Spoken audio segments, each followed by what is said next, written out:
कांग्रेस नेता मणिशंकर अय्यर के बयान से एक बार फिर कांग्रेस ही फंस गई है और इस बार उन्होंने राम मंदिर मुद्दे की आग को भड़काने वाला बयान दिया। अय्यर ने कहा कि ये कैसे मान लिया जाए कि अयोध्या नरेश का जन्म विवादित भूमि पर ही हुआ था। दशरथ एक बहुत बड़े महाराजा थे। कहा जाता है कि उनके महल में 10,000 कमरे थे, तो कौन जानता है कि कौन सा कमरा कहां था।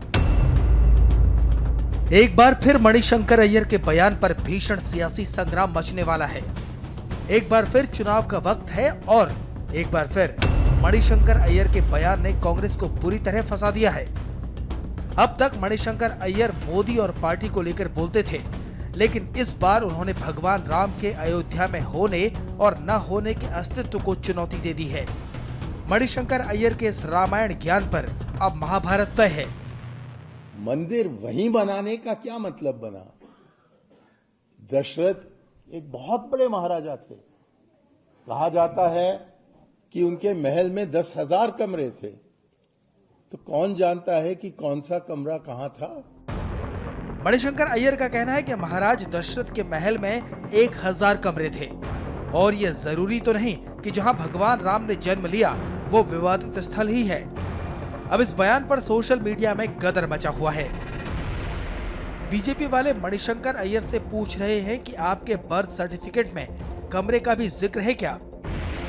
बीजेपी के प्रवक्ता शलभ मणि त्रिपाठी ने ट्वीट करके कहा है, हो सकता है कि मणिशंकर अय्यर जी के जन्म प्रमाण पत्र में लिखा हो कि वो किस कमरे में पैदा हुए, लेकिन ये पहली बार नहीं है जब मणिशंकर अय्यर ने अपने बयानों से कांग्रेस का सबसे ऊंचा तख्त हिला दिया हो।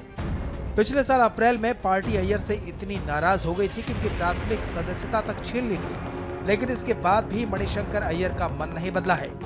सुनिए मणिशंकर अय्यर के वो बयान जब उन्होंने कांग्रेस में खलबली मचा दी।